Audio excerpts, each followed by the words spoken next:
3, 2, 1, done. Oh, TrainingX just did a 30-minute strength workout. What I was doing was 10-minute warm-up, and then I alternated between one arm kettlebell swing and a side step, right arm, left arm, and then right arm snatch, pull through, left arm snatch, pull through. 20 seconds on, 10 seconds rest, 1 minute rest, 4 times through. So you're probably listening to me talking about how important strength training is for performance and endurance, how important it is to maintain your hormones and your muscle density and your bone density as you age, how important it is for mobility to avoid injuries as you age. But triathletes, particularly beginner triathletes, are probably looking at me saying like, Taryn, I am already overwhelmed with just being able to swim, bike, run. How do I fit this all in? Well, first off, you might not quite be thinking about it right if that's what you're saying. What if I told you that by using strength training and designing a training program with strength training in it correctly, you can actually train less and get faster than if you didn't have that strength training in?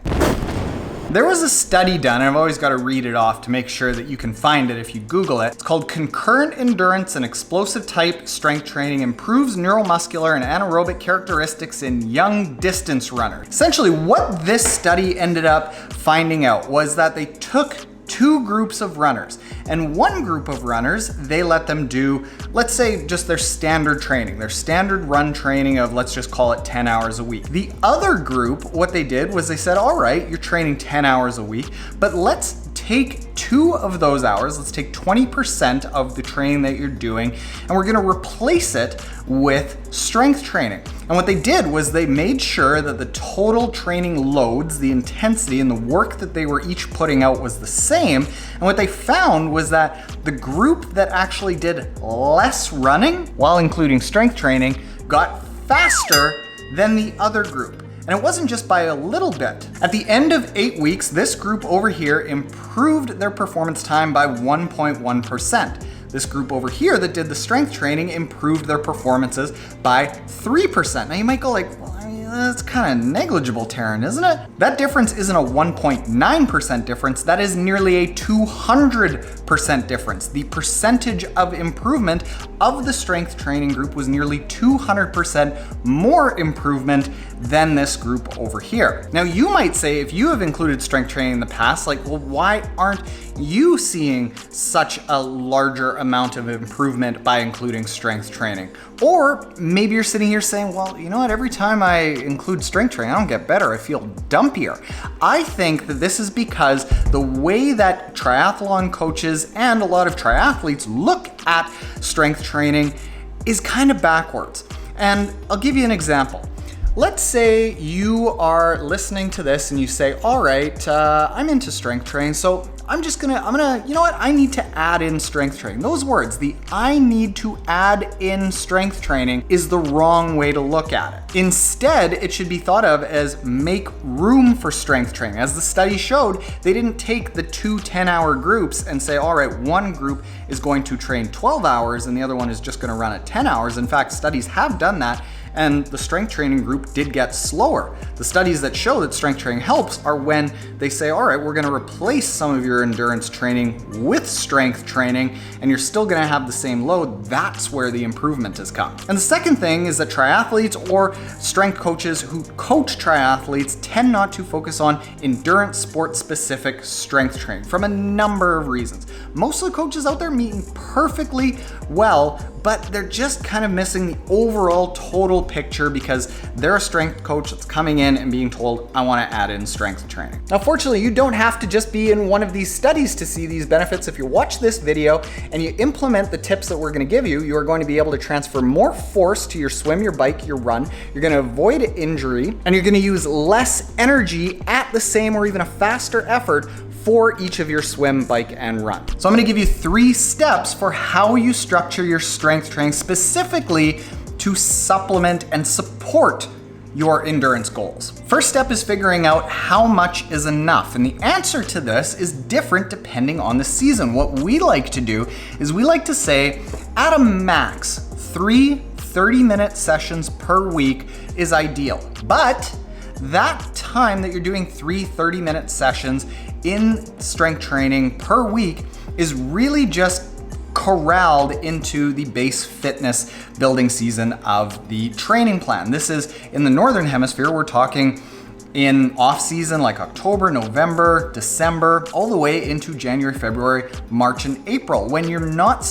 training for a specific race, and a dedicated mobility session to supplement that. So 4 30-minute sessions. And that's for the people that are training 12 to 14 hours a week, doing 2 workouts a day. As you start peeling down, it goes to 2 workouts, then to 1 workout. And then in race season, even if you are training the house down and doing upwards of 14, 15, 17-hour training weeks, I recommend that athletes only do 1 dedicated strength session and a 30-minute mobility session. Why this is because in the base building season, the off season, you don't have a lot of intensity in swim, bike, run. You also don't have a lot of volume in swim, bike, run. So you can supplement and push up the strength training volume because your body is ready to receive it. In the race season, you're doing a lot of really key swim, bike, run sessions with a lot of intensity, a lot of long efforts.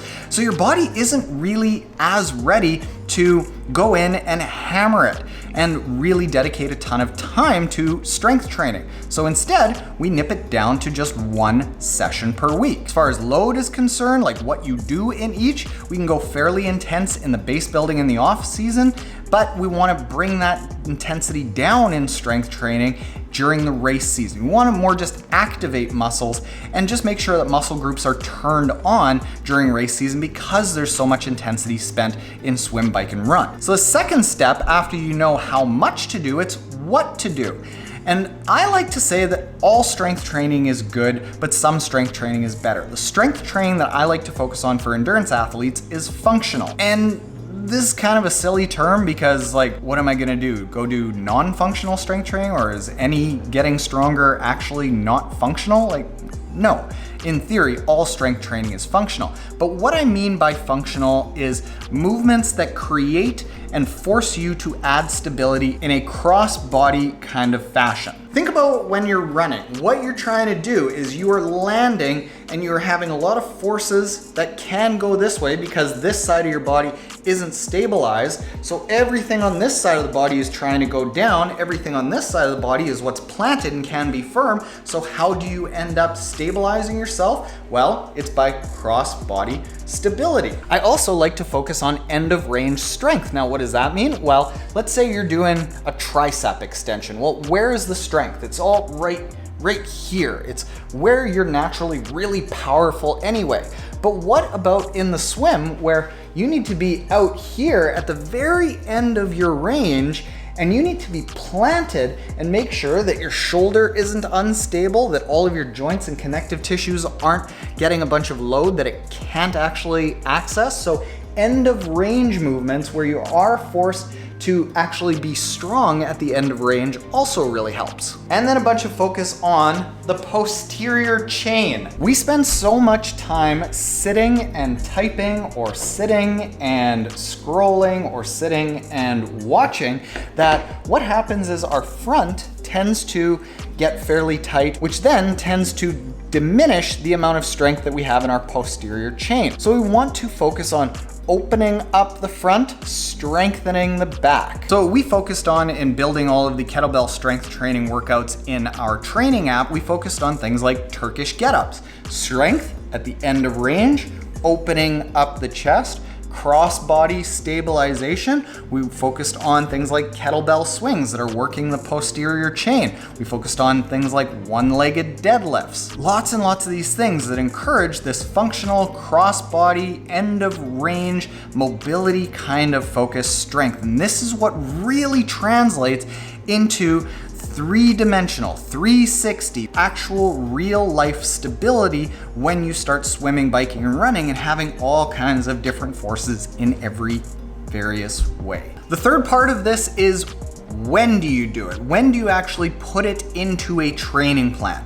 Historically, what has happened for decades is endurance athletes were like, I am focused on endurance sports, so I'm gonna put all of my eggs into the basket of endurance sports, and I am just gonna put strength training off on a rest day because I don't want it getting in the way of my endurance sport. Thank you very much. I'll do this strength training grudgingly. What this meant is that athletes would actually undo a rest day so they wouldn't actually be absorbing the swim, bike, run training that they would be doing on other days because they're never really recovering. They're trying to put strength into a day that is dedicated for recovery.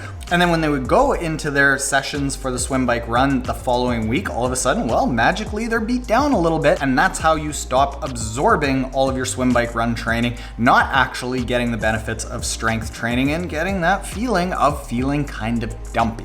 Now with those three principles, you can take just about any strength movement that you want to do. If you do it at the right times of the year, you do functional strength training, not going in and doing dumbbell curls. You put the intensity at the right time of the year and at the right time of the week, this is where you start getting the benefits of strength training. You are going to improve all of your economies in swim, bike, run so that it takes less energy to actually do the task. You're gonna have a better hormone profile so that you are able to recover better and absorb the training when you start loading in swim, bike, run intensity. Let's face it, you're also gonna look better instead of being this emaciated endurance athlete who's built with pipe cleaners. You are going to have better bone density and better muscle density as you get older, leading to a lower chance of catastrophic injury that not only takes you out of the sport, but takes you out of life. Strength training, tremendously important. If you want to get all of this strength training done for you at the right times of the year, the right sessions and the right weeks with the right types of strength training, we've got it all laid out in our training app that you can get to by going to app.mymotiv.com. We have 25 hours of guided kettlebell strength training that is specifically designed for the needs of endurance athletes, and we force you to have to use these principles properly so that the strength training can supplement the work that you do. You get all of your swim, bike, run training, and we make room, it's not in addition to, we make room for strength training so that it can be a benefit to you. So with that said, if you aren't already subscribed, hit the subscribe button below. Later, Trainiacs.